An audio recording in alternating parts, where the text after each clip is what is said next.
역사를 잃은 민족에게는 뭐 미래가 없다 이런 이야기가 있죠. 오늘 이제 구약이나 또 우리나라나 이제 이런 것들을 이해하기 위해서는 어떤 그 역사, 어떤 일들이 있었는지 그 나라에 그런 것들이 정말 중요합니다.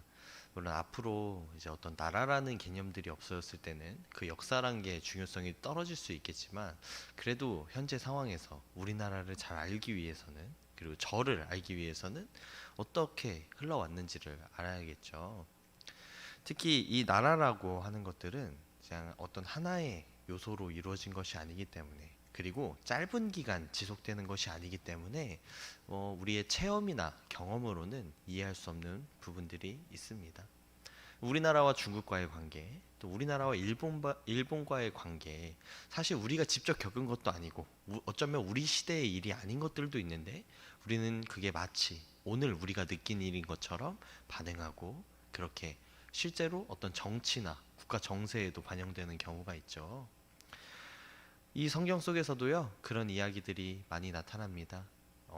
오늘 에스라 1장에서 시작되는 이 말씀은요 처음에 이렇게 시작하죠. 바사왕 고레스의 원년에 바사왕이라고 하는 것은 우리에게 익숙한 그런 지명으로 설명을 하면 페르시아라는 나라입니다. 우리 페르시아는 그 영화 300에서 나는 관대하다라고 하면서 하는 이제는 그 영화도 너무 오래돼서 다른 새로운 영화가 나와야 좀 더 친근하게 받아들일 수 있겠지만요. 거기 나오는 그렇게 다른 나라들을 정복하던 제국이었습니다. 근데 이스라엘에서는 이미 그 전에 이스라엘은 망해 있던 상태였습니다. 페르시아라는 그 제국이 일어나기 전에 바벨론이라는 제국에 이미 이스라엘은 멸망했었죠. 정확하게는 남쪽 유다 그리고 북쪽 이스라엘 두 개로 갈라져 있던 그 이스라엘 민족이 두 나라가 다 멸망하게 되었습니다. 우리는요 이러한 역사의 순간들을 통하여서 우리가 기억해야 되는 거, 우리가 반복하지 말아야 할 것이 무엇인지에 대해서 우리가 말씀을 통해서 배워야 하는 것입니다. 어떤 사람들은요 이 에스라에 있었던 이스라엘의 포로 귀환기 그리고 다시 한번 이 하나님의 나라인 이스라엘의 민족이 세워지는 이 과정들을 보면서 두 번째 출애굽이다 이렇게 말하기도 합니다. 첫 번째 출애굽은 이집트에서 이제 정말 가나안 땅으로 출애굽했던 진짜 출애굽.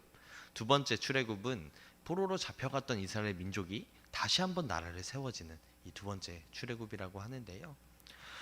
우리는 하나님의 일하시는 이 역사들이 우리의 시야 안에 머물게 할 때가 있습니다. 여기 보면 여호와께서 예레미야의 입을 통하여 하신 말씀을 이루게 하시려고 라는 그런 말씀이 등장합니다. 그러니까 김우준 전도사님께서 이제 기도하실 때 또 말씀해 주셨던 것처럼 하나님의 말씀은요 우리 뜻대로 그리고 우리가 원하던 대로 되지 않을 때가 사실 더 많습니다. 왜냐하면 우리가 바라볼 수 있는 시선은 겨우 오늘날에는 뭐 한 7, 80년, 뭐 많게는 100년이 되겠지만 그 시간이고요. 예전에는 더 수명이 짧았잖아요. 그때는 뭐 50년, 60년. 그래서 그 인간들이 바라봤던 그 시간들 그리고 체험했던 그 순간들은요 사실 어떻게 보면 명확하지 않을 때가 있고 어떤 각각으로 봤을 때는 이게 어떤 객관성이 없다고 할 수 있는 것입니다. 제가 어떤 말씀을 드리는 거냐면요 우리가 확신하고 체험했던 이 순간들 우리의 믿음들이요 사실은 그저 나 스스로에게 주어졌던 그런 순간들일 가능성이 높다는 것입니다. 예레미야가 눈물의 선지자잖아요. 제가 주일 설교에도 언급했었지만 예레미야가 왜 그렇게 눈물을 흘려야 했냐면 그 예레미야 시대 이전에는요. 하나님께서 이스라엘 백성들이 멸망한다. 이스라엘 백성들이 저 나라한테 포로로 잡혀가야 된다라는 말씀들을 하지 않으셨었습니다. 그런데 예레미야 시대에는요 선지자 예레미야를 통하여서 여호와께서 이렇게 말씀하셨죠. 너네가 바벨론에 잡혀가야 된다. 너네가 포로로 잡혀가고 나라가 멸망해야 된다. 왜냐하면 너희가 범죄했기 때문이다 라는 말씀을 주셨죠. 근데 놀랍게도 우리는 이렇게 성경에 적혀 있으니까 당연히 이렇게 잡혀가라고 하면 또 잡혀가야지 이렇게 생각하실 수도 있어요. 근데 그 당시에는 예레미야만 하나님의 말씀을 대언한 게 아니라요, 여러 거짓 선지자들도 있어서 우리들을 혼란스럽게 했습니다. 지금도 보세요. 세상에는 수많은 설교자들이 있고요. 그리고 우리 교회뿐만 아니라 여러 이단들도 있죠. 이단이 아니더라도요, 어느 교회에 어느 목사님은 이런 말씀을 하시고 어느 교회 또 다른 목사님이 이 말씀을 하시고, 정말 각자 개인에게 어떤 말씀이 주어질지 우리가 그걸 분별하는 것, 하나님의 뜻이 무엇인지 알아내는 것이 정말 힘들지 않습니까? 우리는 그것을 개인의 체험으로 그리고 하나님 주시는 마음으로 그걸 이해하곤 하지만, 그것이 정말 확신할 수 있는 것과는 또 다른 이야기입니다. 한 교회 안에서도요, 하나님 주시는 다른 감동이 있을 수 있고요, 혹은 하나님이 주시지 않는 감동을 우리가 속아 그렇게 오해할 때도 있는 것입니다. 그래서 예레미야는 그런 사람들과도 싸워야 됐습니다. 어떤 선지자는, 예레미야의 시대에 있었던 다른 어떤 거짓 선지자는, 아니다, 하나님이 우리를 여전히 지키실 것이다, 너희가 회개하고 돌아오기만 하면 된다 라고 대언했던 사람도 있고요, 어떤 사람들은 아니다, 저 예레미야가 거짓 선지자다 하면서 예레미야가 오게 살기도 했었죠. 사람들은 대체로 믿고 싶은 것을 믿기 때문에, 그리고 바로 앞에 것밖에 바라보지 못하기 때문에, 그리고 당연하지 않습니까? 지금까지 하나님이 우리를 지켜주셨었는데 어떻게 갑자기 우리를 멸망시킨다고 할 수 있을까? 바로 우리의 이해 안에서, 우리가 이해할 수 있는 범위 안에서 우리는 우리의 신앙을 바라보고 우리 크신 하나님을 우리 안에 이렇게 가둬놓곤 합니다. 이걸 탓할 수 없습니다. 우리는 이 성경을 읽으면서 계속해서 아우, 저 멍청한 이스라엘 백성들, 저렇게 기회를 많이 주셨는데 어떻게 한 번을 성공을 못하나, 어떻게 저렇게 예수님이 오셨을 때까지 그렇게 십자가에 못 박게 했을까, 참 멍청하다, 미련하다, 참 어리석다, 이렇게 우리가 표현하는데요, 아니요, 이스라엘 백성들을 통해서 그냥 우리를 바라보게 하시는 거예요. 그러면 지금 어떻습니까? 저는 사역하면서 계속해서 이제 여러분한테 여러 번 말씀드렸지만, 하나님이 그냥 이거다라고 알려주셨으면 좋겠어요. 그냥 이렇게 해서 이거 해라, 그냥 이렇게 써가지고 그냥 그렇게 알려주시면 그냥 그렇게 하고 싶어요. 근데 제 마음은 그렇지만 실제로 하나님이 그걸 써서 주셨을 때 제가 어떻게 반응할지, 아니면 이미 모르죠, 써서 주셨는데 제가 그걸 부인하고 있는지, 우리 이 순간에는요, 어떤 것도 판단할 수가 없는 거예요. 이것이 우리의 믿음이고요, 이것이 우리가 그렇게 자랑하던, 확신하고 거하기만 하면 된다고 했던 믿음의 실체입니다. 우리는 확신할 수 없습니다. 왜냐하면 하나님이 옆에 와서 속삭여 주신다 하시더라도, 우리가 이번 주 그 예수님의 말씀을 통해서 계속해서 우리 믿음에 대해서 이해를 했잖아요. 그리고 사람의 속성에 대해서도 이해를 했죠. 예수님이 눈앞에 보여주셔도 믿지 못하는 게 인간이고, 앞에서 먹어도 그 시간이 지나고 나면 잊어버리는 게 인간이에요. 그건 진정한 믿음이라고 할 수가 없죠. 우리가 어떤 순간을 선택했을 때, 우리가 그 여러 가지 증거 중에서 하나님이 하신 뜻을 선택했을 때, 그것이 바로 우리의 믿음의 실체가 되는 것입니다. 놀랍게도 하나님께서는 역사를 통해서도 우리에게 말씀하십니다. 이 역사를 통해서 우리에게 이 순간들, 이 에스라에 적혀 있는 다시 예레미야의 그 증언들이, 예레미야의 그 말씀을 선포했던 것들이 이루어지는 이 순간들을 보면서 하나님은 이렇게 역사하셨었다, 그리고 앞으로도 이와 동일하게 역사하실 것이다, 이렇게 말씀해주고 계시는 것입니다. 예레미야가 선포했던 바벨론에 의해서 남쪽 유다가 멸망했던 시기부터 이 페르시아의 왕 고레스가 하나님의 말씀에 감동하여서, 그 마음에 감동해서 다시 한번 예루살렘을 재건하라고 하는 그 시기 사이에 몇 년이 있었는 줄 아십니까? 성경에 기록된 것만 해도 70년입니다. 이 성경은 근데 어떤 의도에 의해서 적혀져 있기 때문에 실제로는 그것보다 길었다라고 말씀하시는 분들도 있고요.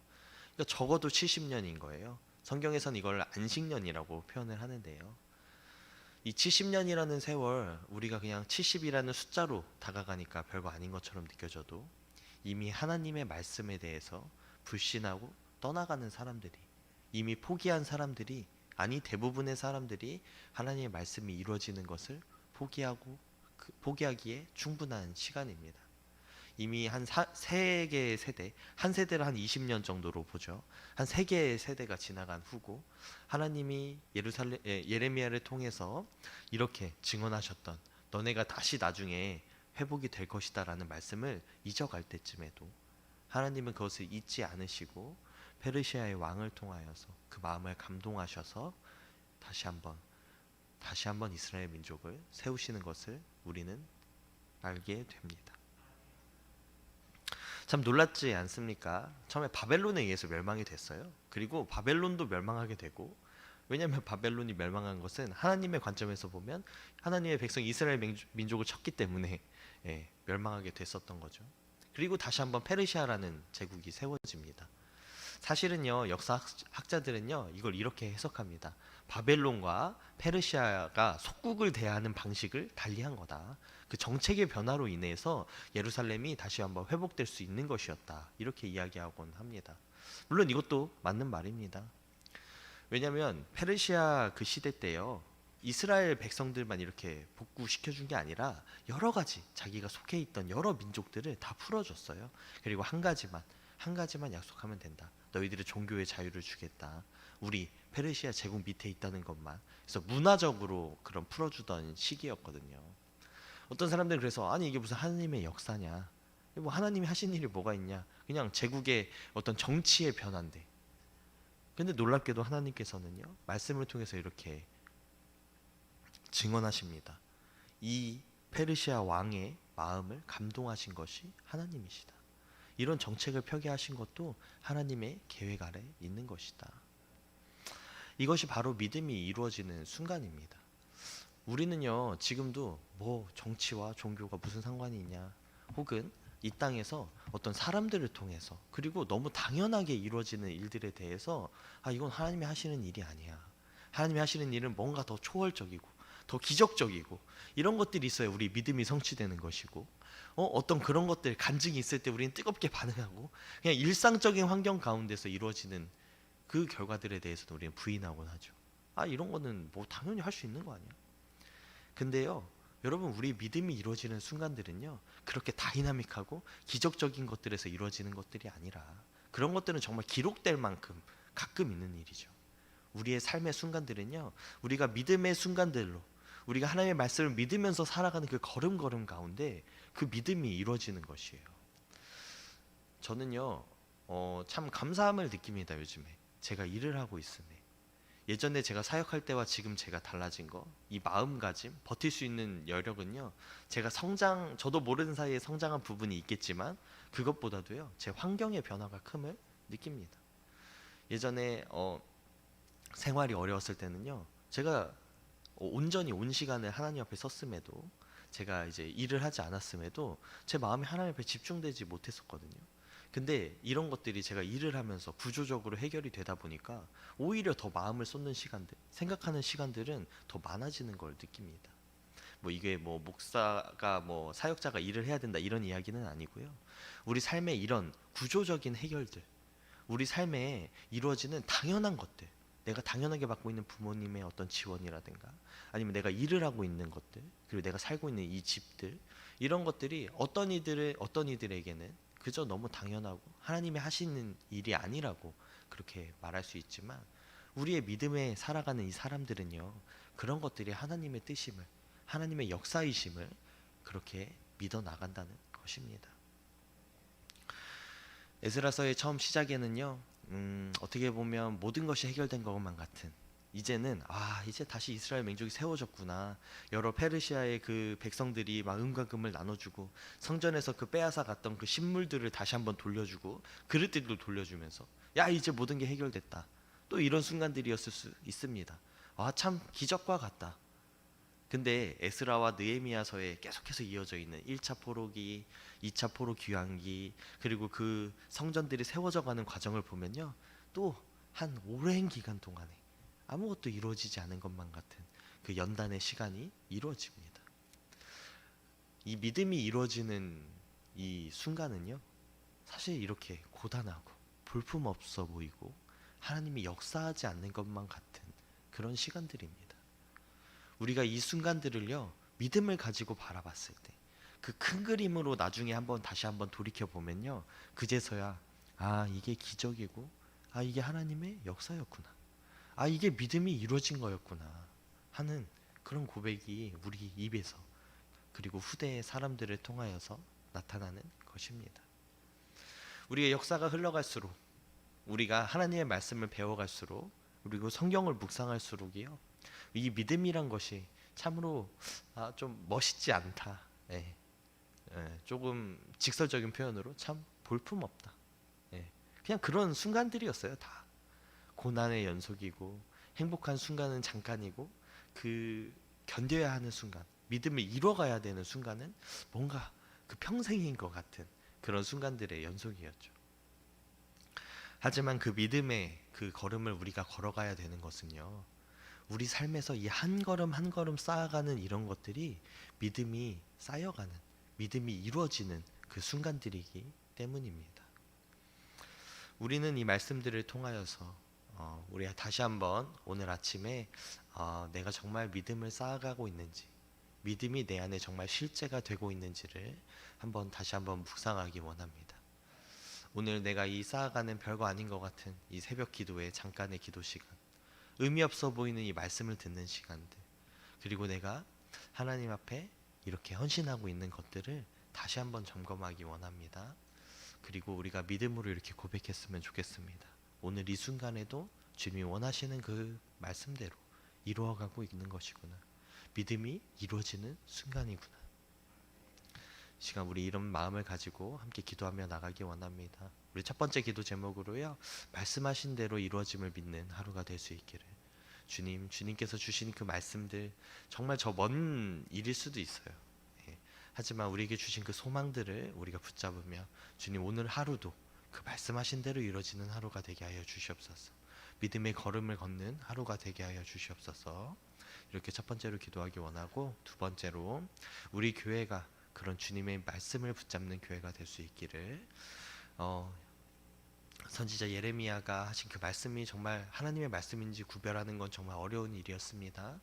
우리가 오늘도 주님이 주시는 말씀이 무엇인지 분별하는, 그래서 주님의 뜻을 따라가는 교회가 될 수 있기를 기도하기 원합니다. 우리 세 번째로 우리 전쟁으로 고통받는 사람들이 평안을 얻을 수 있기를. 이제 뉴스를 통해서 우리가 소식들을 전하고 있지만 이 전쟁들이 하루속히 마무리되고 정말 그 땅 가운데 평화가 있기를, 그리고 우리 주변에 고통받는 몸과 마음의 아픔을 가진 사람들을 위해서 기도하며 나가기 원합니다. 우리 세 가지 기도 제목을 놓고 다 함께 기도하겠습니다.